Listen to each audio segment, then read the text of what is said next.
আমি আজকে দুরূদ সালাত পেশ করতে চাই সেই মহামানব সাইয়্যিদুল মুরসালিন রাহমাতুল লিল আলামিন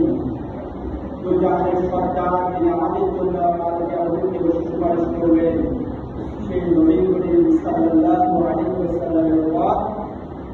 সবাই সাল্লাল্লাহু আলাইহি ওয়াসাল্লাম আমরা এমন এক নবীর উম্মত হয়েছে এটা আমাদের আসলে সৌভাগ্য যে নবী কাল কিয়ামত দিবসে উনি ছাড়া কোন নবী সুপারিশ করার ব্যাপারে আহ্বান করবে ঠিক না আমরা তো শুনছি না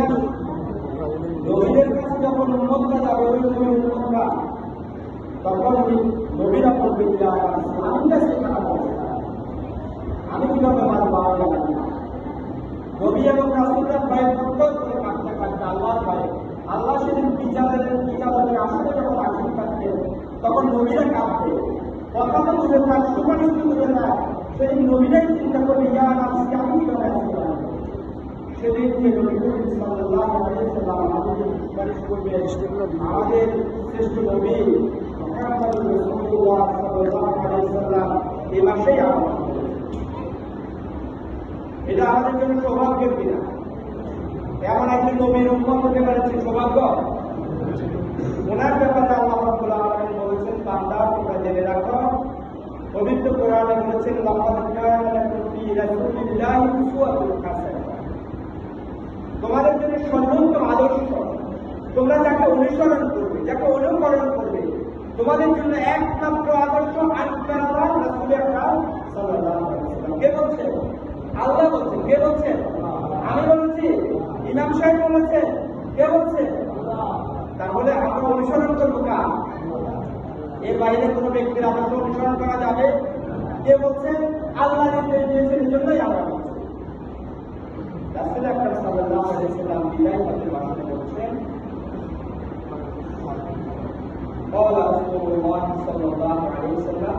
تركت فيكم أمرين لن تضلوا ما تمسكتم بهما كتاب الله يا رب الله আমি তোমাদের জন্য দুটি জিনিস বলেছি কয়টি দুইটি ওয়াজ শুনেছেন আপনার কয়টি জিনিস একটা হলো আল কোরআন আর একটা হলো আমার সুন্নাহ যতদিন পর্যন্ত এই দুইটা বিষয়কে আঁকড়ে ধরবে ততদিন পর্যন্ত তোমরা পথভ্রষ্ট হবে এখন আমি যদি আল্লাহর এই কোরআন এবং সুন্নাহর বাইরে কোনো কিছুকে আঁকড়ে ধরি আমি যদি জীবন যাপন করি আমি যদি অনুসরণ করি তাহলে রাসূল সাল্লাল্লাহু আলাইহি ওয়াসাল্লামের পথ অনুসরণ করা হবে আমরা বলেন হবে কিনা আমি বলি ভাই মসজিদে আসতে আমি কিন্তু এই নামাজ পড়ি আপনি ভালো কথা বলছেন ইমাম সাহেব বলছে আল্লাহ যেহেতু আমার পাঠাইছে নামাজ পড়ার জন্য আমি নামাজ পড়বো বাইরে যাইয়ে এইসব কথাবার্তা আমাদের বলবেন না আমার উম্মতের আদর্শ অনুসরণ করতে হবে এর পিছনে যাইতে হবে ওর পিছনে যাইতে হবে আল্লাহ রাব্বুল আলামিন পবিত্র কোরআনে বলেন وقال الذين كفروا ربنا أرنا الذين أضلانا من الجن والإنس نجعلهما تحت أقدامنا ليكونا من الأسفلين সেদিন যারা এই অস্বীকার করেছে যারা বিপদে চলে গিয়েছে তারা সেদিন বলবে আল্লাহ যাদের কারণে আমি পথভ্রষ্ট হয়ে গেছি যারা আমাকে সঠিক পথে পরিচালনা করে নাই যারা আমাকে বিপদে নিয়ে গিয়েছেন তাদেরকে আজকে আল্লাহ আমার সামনে আছেন তাদেরকে আমি পা দিয়ে পৃষ্ঠ করে ফেলি কাজে আসবে রাত দেখাতে পারবে সেদিন কোনো কাজে আসবে না সুতরাং আমরা অনুসরণ কাকে করবো আল্লাহ রাসূল সাল্লাল্লাহু আলাইহি ওয়াসাল্লাম জীবনের একমাত্র সংবিধান একমাত্র মানার কিতাব হল কোরআন যে রাসূল সাল্লাল্লাহু আলাইহি ওয়াসাল্লামের জন্য আমি মনে করি আমি সুপারিশ এখানে সবাই আশা করি না, আশা করি কিনা? সেই রাসূল আকরাম সাল্লাল্লাহু আলাইহি ওয়াসাল্লাম কোন রাসূল যে রাসূল আকরাম সাল্লাল্লাহু আলাইহি ওয়াসাল্লাম হাঁটার সময় মেঘটা যদি রোদ থাকতো ছায়া নিয়ে নিয়ে যেত? যে রাসূল আকরাম সাল্লাল্লাহু আলাইহি ওয়াসাল্লাম 10 জনের জন্য খাবার পাক হয়েছে, আল্লাহ রাসূল সাল্লাল্লাহু বললেন যে তোমরা পাখিদের মুখটা বন্ধ রাখো, আমি হাত দিয়ে বাড়াবো বিলকুল বানা 300 জন খেয়ে ফেলছে খাবার শেষ। রাসূল আকরাম যেই বকরি মানে ওনাদের দুধ ছিল না, হাত দিয়েছে ওনাদের দুধ চলে আসে। আমরা কথা শুনেছিলাম এখানে বলতে যা পৃথিবীর ইতিহাসে আল্লাহর সৃষ্টির জগতে এর যে মর্যাদাপূর্ণ রাসূল নবী আল্লাহর সৃষ্টি আর আপনার আল্লাহ যে রাসূলের সুপারিশের জন্য আমরা অপেক্ষা করছি।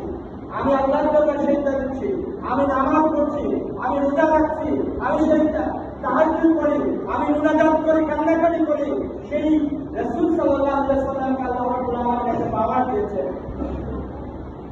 পবিত্র কোরআনে আল্লাহ রাব্বুল আলামিন বলেন ওয়াকালা রাসূলুল্লাহ ইন্না কাওমি ইত্তাখাযু হাযাল কুরআনা, যে নবী আমার জন্য সুপারিশ করার কথা সে নবী সেদিন আল্লাহর কাজ করে আল্লাহর দরবারে দাঁড়িয়ে বলবে আল্লাহ আপনার সেই বান্দারা যে বান্দার কাছে কোরআন এসেছিল, আমার কোরআনের দাওয়াত তাদের কাছে পৌঁছানো হয়েছে, এরা কোরআন মানে নাই। এরা বলেছে না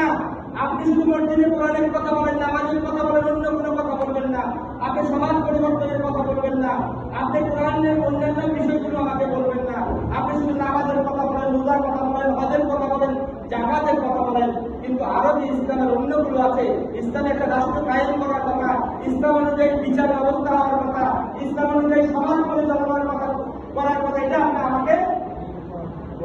বলে না। সেদিন সেই রাসূল আকরাম সাল্লাল্লাহু আলাইহি ওয়াসাল্লাম আমার জন্য সুপারিশ করার কথা, সে রাসূল আমার বিরুদ্ধে নালিশ করবেন আল্লাহ তাআলা ওয়াকালা রাসূল সাল্লাল্লাহু আলাইহি ওয়াসাল্লাম ইয়া রাব্বি ইয়া রাব্ব ইন্না কাওমি ইত্তাখাযু হাযাল কুরআনা মাহজুরা, এরা তারা যাদের কাছে কোরআন এসেছে কোরআনকে তারা অনুসরণ করে নাই, তারা টিপকারি দিয়ে উড়ে দিয়েছে। এই হুজুর আলেম ওলামা দেখছি ভাই কত কথাই তো শুনছি, যারা এই ধরনের কথা বলবেন সেদিন যে রাসূল সুপারিশ করার কথা সে রাসূল আপনার বিরুদ্ধে নালিশ করবেন আল্লাহর দরবারে। তার হওয়ার কোনো সুযোগ আছে? আপনারা বলেন আছে কি? আপনাদের বেশি সময় দেব,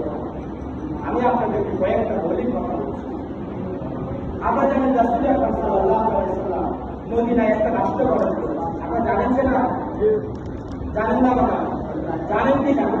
আল্লাহ রাসূল মদিনা রাষ্ট্রের প্রধান ছিলেন কিনা? আমার সাথে কথা বলতে হবে, ছিলেন? আপনারা বুঝতেছেন না আমার কথা। একটা রাষ্ট্র আল্লাহ রাসূল গঠন করেছেন, এটার নাম মদিনা রাষ্ট্র। এটার প্রধান কি ছিলেন না? হযরত আবু বকর রাদিয়াল্লাহু তাআলা রাষ্ট্রপ্রধান ছিলেন, খলিফা ছিলেন। ওমর রাদিয়াল্লাহু